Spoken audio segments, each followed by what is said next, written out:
Episode 3 of the Learning with Sterling show. And today we're going to talk about the 5-year plan and why I don't particularly like the question of what are you going to do in 5 years? This is a question that you often hear, right? What do you see Where do you see yourself in 5 years? You're asked that on dates, you're asked that in interviews, you ask that of your students if you're a teacher. Although sometimes you might ask that in 4 years, because most people in my position teach students who are on campus for 4 years. But regardless, we hear that question of where do you see yourselves in 5 years so often? And what that kind of eliminates is the spontaneity and the unexpectedness of life. My family is big fans of the TV show Big Brother, where they often say, expect the unexpected. Where, yes, on the show, they throw kind of wacky unexpected twists on the house guests.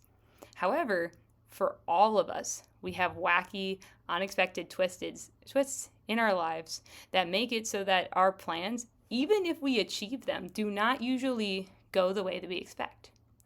This allows for us to sometimes feel as though we failed in some way, even if we get where we want to go, even if we think that we didn't do it quite the right way. I can think of myself as an example of this. So when I was a graduate student, I was asked, where do you see yourself in 5 years when you finish your PhD? And I told myself, if it was up to me, I would be back at my institution teaching and getting to be where I was trained as an undergraduate. I did not, however, expect to get back right after my PhD. So I would say, oh, I'll probably postdoc for a little, and then I'll end up hopefully in Nashville. My goal was to end up in Nashville because that's where my family was at the time. And I love my family. I'm the oldest of 6 kids, like I mentioned in the last podcast. So I thought to myself, that's where I want to be. Plus, my institution, if you watch one of my previous videos, I talk about how my institution is really good at supporting mothers and supporting family life. And that was something that was really important to me. Even though at the beginning of graduate school, I did not even have a boyfriend, let alone any prospect of children. Thankfully, I am 5 years from when I was asked that question during my dissertation defense. I am on my last year of the tenure track, and I have 3 wonderful children, an amazing husband, and I'm actually at the institution that I was hoping to be at. I did not anticipate getting back as quickly as I did, though.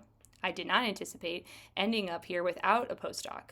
All I got, all the career experience I had before getting to this tenure track position was a year as a lecturer in my department. And that was enough experience, plus the other experiences I had during graduate school, that made them confident that I was able to work and be a member of this department. And I'm really thankful for that. However, it kind of came upon me in a sort of crazy way. I actually more so took that lecturer position because my husband got a job at his dream school, which is across the street from my university. I had to choose between a lecturer position there or a postdoc program that was a teaching postdoc. So I did research, but I would also be teaching, and I'd be trained as an educator as well as a researcher. But I wanted to make sure my husband followed his dreams, and I ended up there, and I ended up exactly where I wanted to be.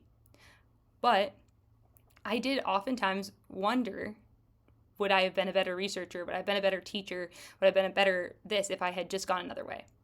But that's not really how life works. We take the opportunities that we have, and we follow them. We go where God wants us to go, and we end up where we're meant to be.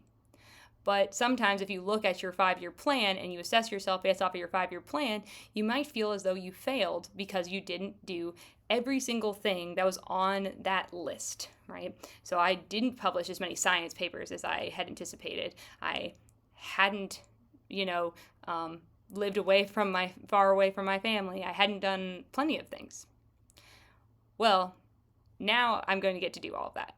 And that's kind of the fun part of life, is that sometimes the things that you were missing before end up now as the things you do later. The timing of our lives is such that we don't always know what's going to happen next, and the order of things does not always happen the way that you would expect it. So I said I moved to Nashville to be close to my family, and now they all moved. They just moved this summer. They are gone. And that was what was going to happen if I had taken my teaching postdoc. I was going to be alone with my husband and my newborn baby, and now I'm with my third newborn baby and away from my family. But I know because now I'm at an institution that really supports family life in a job that is flexible enough for that. Really, being a tenure track professor does allow for flexibility. I can actually do this in a way that's much more manageable than if I had taken the teaching postdoc. And my husband is now at a school that really supports his development and supports my children and all those things. If I had been stuck to my 5-year plan of must do postdoc, must do this, I would have missed out on so much.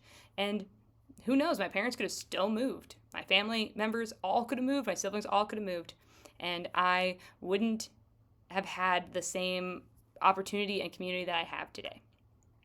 So when we think about the 5-year plan, what is it good for, though? Because I'm saying all these things of, well, you can feel like a failure, you can feel like, you're an imposter because you didn't do some of the things that you said you were going to do. But it's good for a couple of reasons, and I want to make sure that I don't throw it out just because of a couple of not so great things. The 5-year plan is great because it lets you know where your priorities lie. When somebody asks, like when I ask a student, where do you see yourself in 5 years? If they lead with they want to live in a certain area and they want to be close to their family, or they lead with they see themselves married to their current partner or what have you, that tells me that the most important thing to them is their family and their relationships, at least at that time. If they lead with, I see myself as a doctor, like an intern in a hospital, because that's kind of where they're at usually at that age, or they say they see themselves as a nurse practitioner, if it's one of my nursing students, one of those, if they say their position, right, that doesn't mean that they don't care about their family. I want to make that clear. But it tells me that what they're aiming towards and the actions they're going to take are more based on their career at that time. It doesn't mean that their family won't be a part of it. See, when I said in 5 years, when I made my initial 5-year plan before I got here, when I was in graduate school, I had made a plan that I wanted to be at my current institution and happily married, and I didn't even have a boyfriend, but I really wanted to be here because my family was the most important thing, second to the best teaching community for myself. So I made all the choices during graduate school to make sure that I was getting the teaching experience I needed and praying a lot, hoping that God would give me a husband. And he did.